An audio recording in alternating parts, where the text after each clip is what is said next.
जिन vacancies का बहुत लंबे समय से इंतजार था, आखिरकार वो वैकेंसीज आ गई हैं और टोटल 4,264 वैकेंसीज निकली है। तो इस वीडियो में मैं आपको विस्तार से सभी प्रकार की जानकारी दूंगा, बस आपको ये वीडियो पूरा देखना है। देखिए, ये नोटिफिकेशन 298 पेज का ये नोटिफिकेशन है, तो मैं उम्मीद करूंगा कि आपको खुद ये नोटिफिकेशन ना पढ़ना पड़े और इस वीडियो के माध्यम से ही आपके सभी क्वेरी का जो है सॉल्यूशन आपको मिल जाए। तो आपको ये वीडियो पूरा देखना है। ये बहुत ही अच्छा मौका है आपके पास डाक विभाग में लगने का, क्योंकि इतनी सारी वैकेंसीज बार बार नहीं निकलती है। जैसा कि मैंने आपको बताया 4264 वैकेंसीज है। तो इस वीडियो में मैं आपको सभी प्रकार की जानकारी दूंगा, कितनी सैलरी मिलेगी, कहां पर वैकेंसी निकली है, कैसे आप अप्लाई कर सकते हैं, कौन कौन सी पोस्ट निकली है, सभी प्रकार की जानकारी दी जाएगी। हो सकता है ये वीडियो लंबा हो जाए, लेकिन ये नोटिफिकेशन भी तो काफी लंबा है, लगभग 298, लगभग नहीं एग्जैक्टली 298 पेज का ये नोटिफिकेशन है। बस आपको ये वीडियो पूरा देखना है। तो चलिए शुरू करते हैं।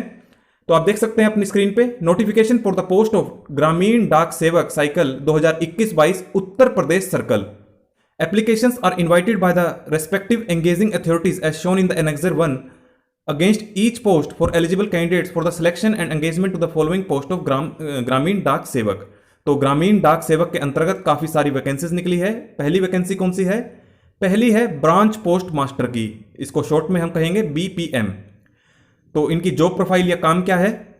The job profile of branch post master will include managing affairs of branch post office. तो देखिए, जिस भी ब्रांच में आप लगेंगे, पूरी ब्रांच को आपको मैनेज करना है। India post payment bank and ensuring uninterrupted counter operation during the prescribed working hours using the hand held device, smartphone, laptop supplied by the department. तो आपको किसी भी प्रकार की प्रॉब्लम नहीं आने देनी है जहां पर भी आपकी पोस्टिंग होगी। काफी अच्छी पोस्ट है ये ब्रांच पोस्ट मास्टर की। However the work perform for IPPB will not be included in calculation of TRC since the same is being done on incentive basis. तो देखिए, जो ये काम है आपको वहां जाकर पता चल जाएगा जब भी आपकी पोस्टिंग होगी। जो ये इंडिया पोस्ट पेमेंट बैंक यानी कि IPPB का काम है, ये आपके रेगुलर वर्क में इंक्लूड नहीं किया जाएगा, इसे एक इंसेंटिव के तौर पर इंक्लूड किया जाएगा। यानी अगर आप ये काम करते हैं तो आपको अलग से इंसेंटिव दिया जाता है इस काम के लिए। तो बाकी आप डिटेल पढ़ लेना, काफी लंबा नोटिफिकेशन है। अगर मैं एक लाइन बताने लगा तो 4-5 घंटे का ये वीडियो हो जाएगा, फिर आप देखेंगे नहीं।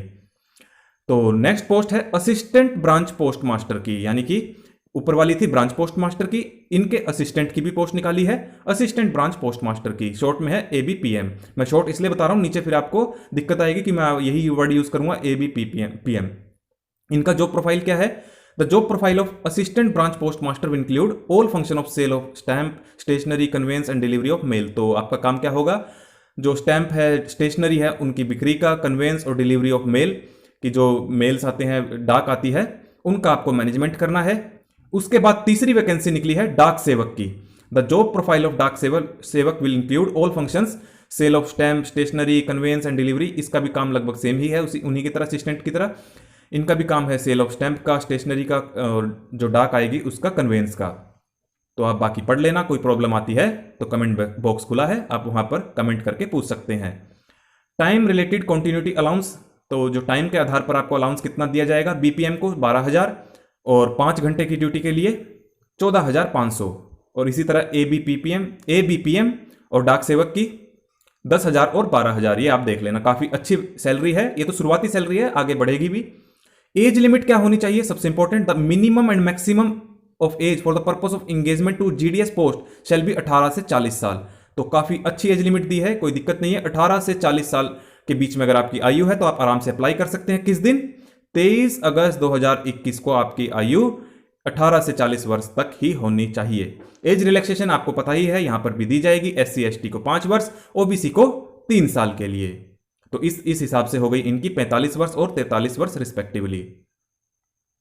इकोनॉमिकली वीकर सेक्शन को कोई भी एज रिलैक्सेशन नहीं है। PWD प्लस OBC है और PWD plus SC plus ST है, तो और भी ज्यादा रिलैक्सेशन यहां पर दी गई है।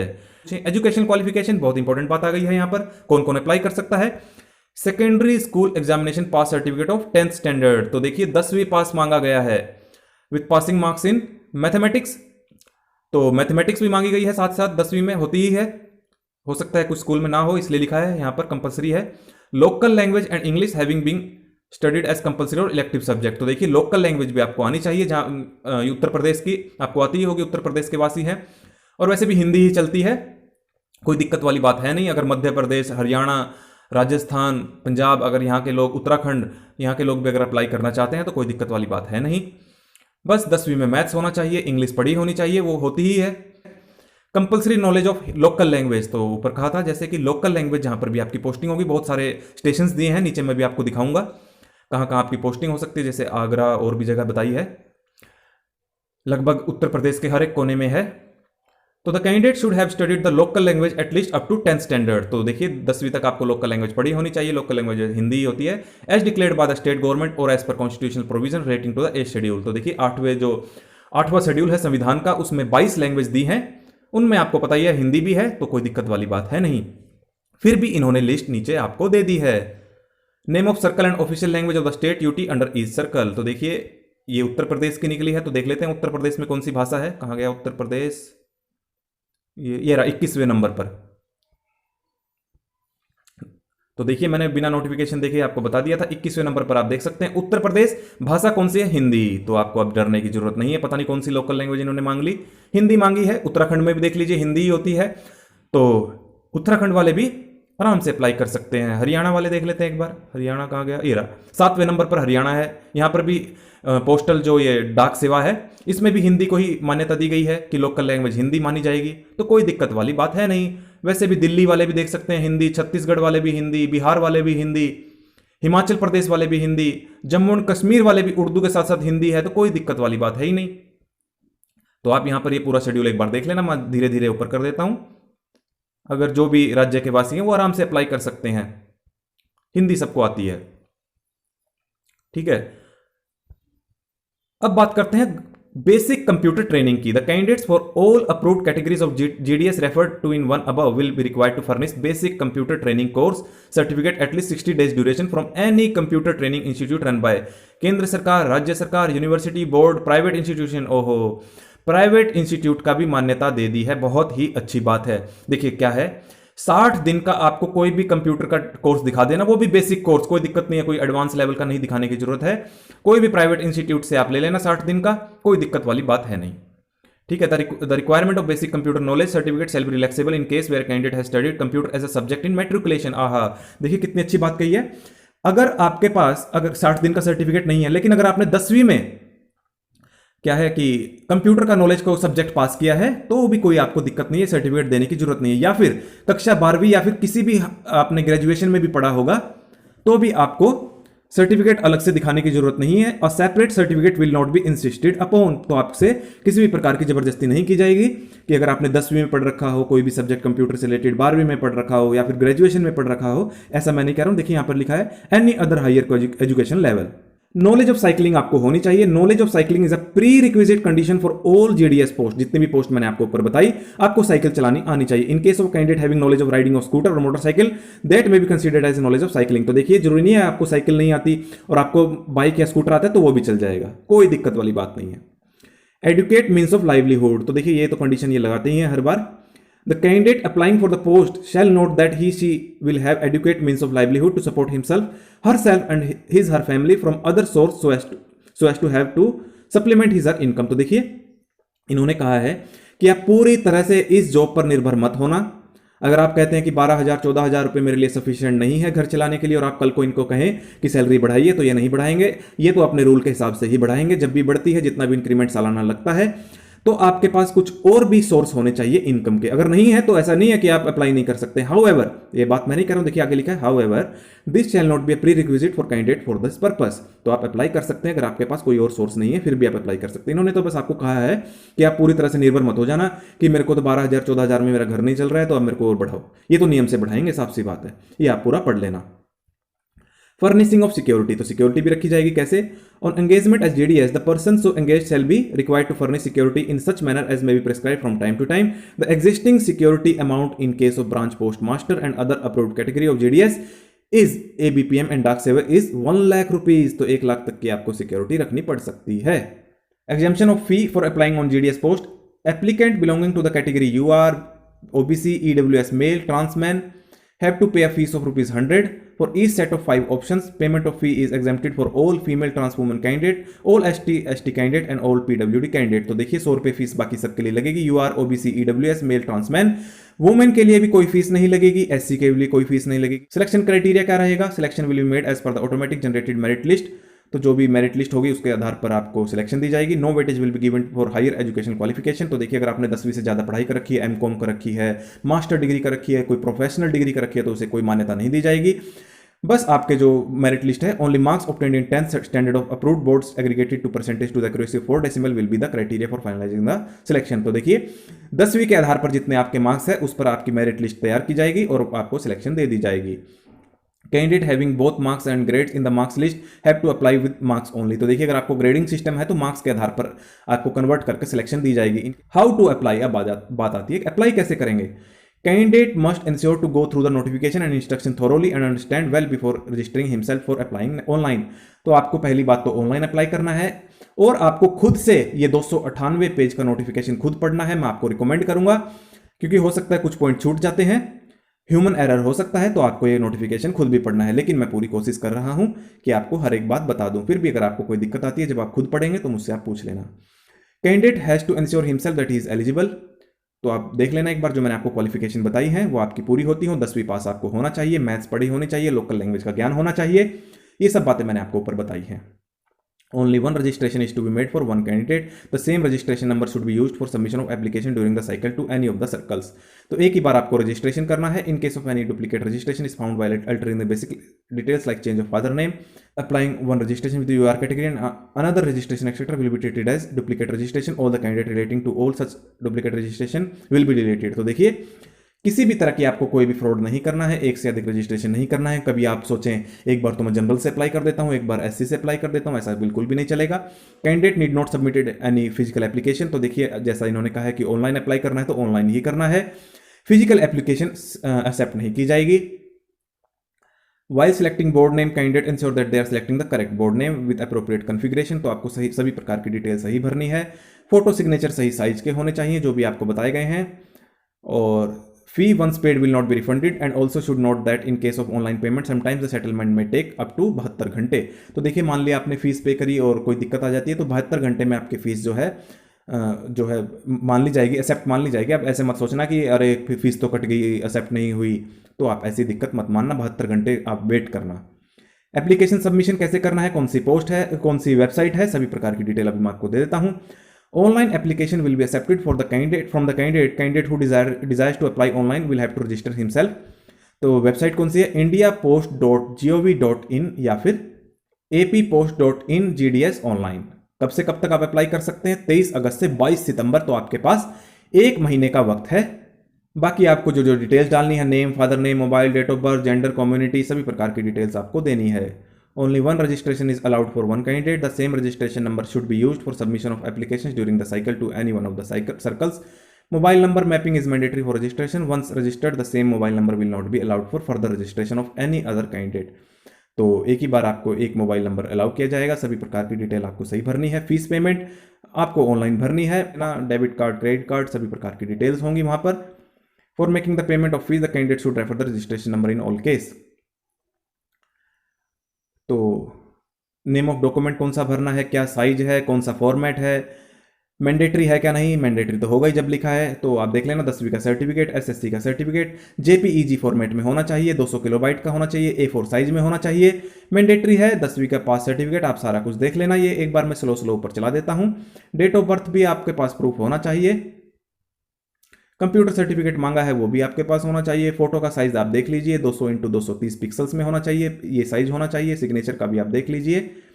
सर्टिफिकेट ट्रांसजेंडर, सर्टिफिकेट डिसेबिलिटी, जो भी सर्टिफिकेट मांगे गए हैं सबका साइज आप एक बार देख लेना।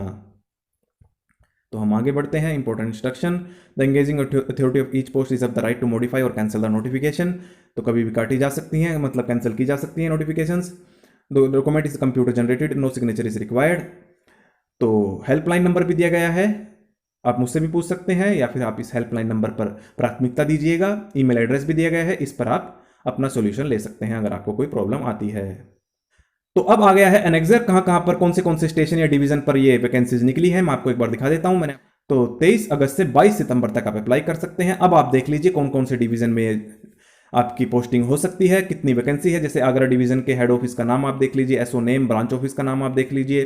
जैसे बतेश्वर ब्रांच ऑफिस है, कौन सी पोस्ट है, जेडीएस की, बीपीएम की, एक ही वैकेंसी है यहाँ पर, 12,000 आपको दी जाएंगे। रिक्रूटिंग अथॉरिटी आप देख लीजिए, काफी लंबा ये नोटिफिकेशन है, मैं आपको धीरे धीरे करके दिखा देता हूं।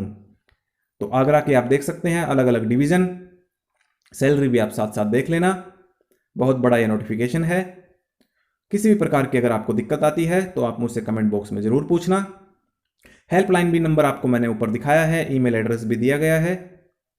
तो आप देख सकते हैं लगभग पूरे उत्तर प्रदेश में ये नौकरियां निकली है।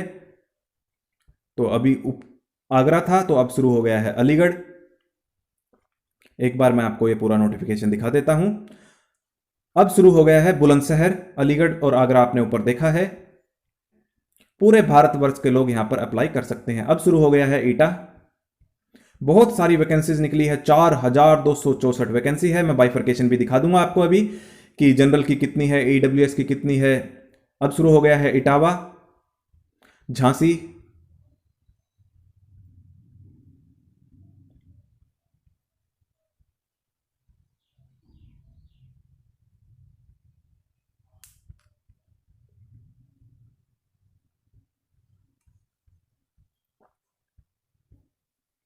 मैनपुरी शुरू हो गया है।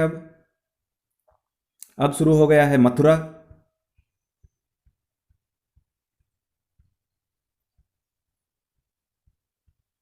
इलाहाबाद,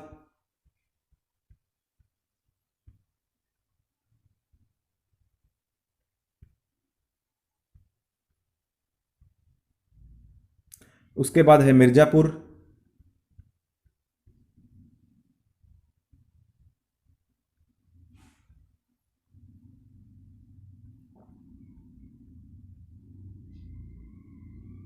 उसके बाद है प्रतापगढ़,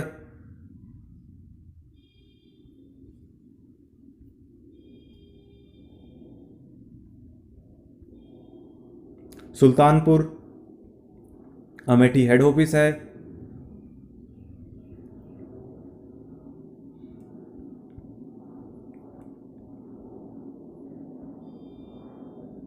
उसके बाद है बरेली। देखिए काफ़ी बड़ा ये नोटिफिकेशन है, मैं जल्दी जल्दी आपको दिखा देता हूँ, फिर मुझे आपको बाइफर्केशन भी दिखानी है कि कौन सी पोस्ट, कौन सी कैटेगरी के लिए कितनी वैकेंसी है, जनरल के लिए कितनी है।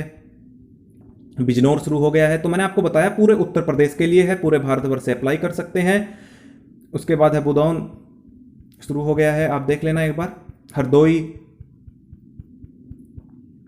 खेरी, मेरठ, मुरादाबाद,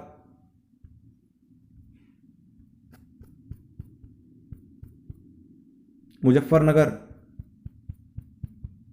सहारनपुर, शाहजहांपुर, गाजियाबाद। तो आप और भी देख सकते हैं, RMSSHDN सहारनपुर, आजमगढ़, बहराइच, बस्ती,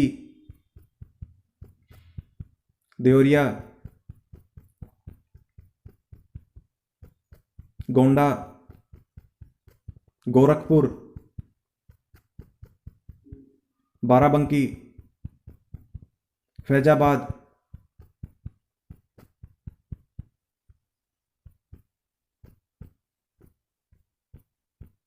लखनऊ,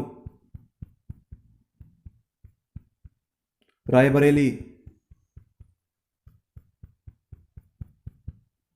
सीतापुर, बांदा, फतेहगढ़, कानपुर सिटी, कानपुर, आगे देख लीजिए आप, मुफोसिल, बलिया, गाजीपुर, जौनपुर, वाराणसी ईस्ट, वाराणसी वेस्ट। तो मैंने आपको पूरा नोटिफिकेशन दिखा दिया है। सभी प्रकार की डिटेल्स मैंने दे दी है आपको। इस तरह की वीडियो आपको कहीं पर भी नहीं मिलेगी। अब बात करते हैं कैटेगरी वाइज की। ईडब्ल्यूएस की 299, ओबीसी की 1093, पीडब्ल्यूडी ए बी सी की आप देख लीजिए 16, 20 और 17, एससी की 797, एसटी की 34, यूआर की 1988। तो कुल हो गई 4264 वैकेंसीज। तो आप देख सकते हैं इस तरह का मौका कभी नहीं आता है बार बार। आपके पास ये गोल्डन अपॉर्चुनिटी है। 4264 वैकेंसीज है, बढ़ाई या घटाई जा सकती है। 298 पेज का ये नोटिफिकेशन मैंने आपको एक पेज दिखाया है। इस तरह का वीडियो आपको पूरे यूट्यूब पर कहीं पर भी नहीं मिलेगा। और अगर आप इसी तरह की वैकेंसी से रिलेटेड न्यूज जानना चाहते हैं, पूरे ऑल ओवर इंडिया की जितने भी वैकेंसीज निकलती हैं इस चैनल पर आपको दी जाती हैं। तो आप इस चैनल को जरूर सब्सक्राइब करें, इस वीडियो को ज़्यादा से ज़्यादा शेयर करें। बहुत मेहनत लगती है वीडियो बनाने में। और मैं उम्मीद करूंगा कि आप इस वीडियो को लाइक करेंगे, शेयर करेंगे, कमेंट करेंगे। और किसी प्रकार की दिक्कत आती है तो मुझसे कमेंट करके पूछेंगे। हेल्पलाइन नंबर भी दिया गया है। और आप इस वीडियो को ज़्यादा से ज़्यादा शेयर करें ताकि लोगों का भला हो सके। और इस चैनल को जरूर सब्सक्राइब करें, इससे हमें बहुत ज़्यादा प्रोत्साहन मिलता है। उत्तर प्रदेश की जितनी भी वैकेंसीज निकलती हैं और भी डिटेल्स आपको इस चैनल पर दी जाती है।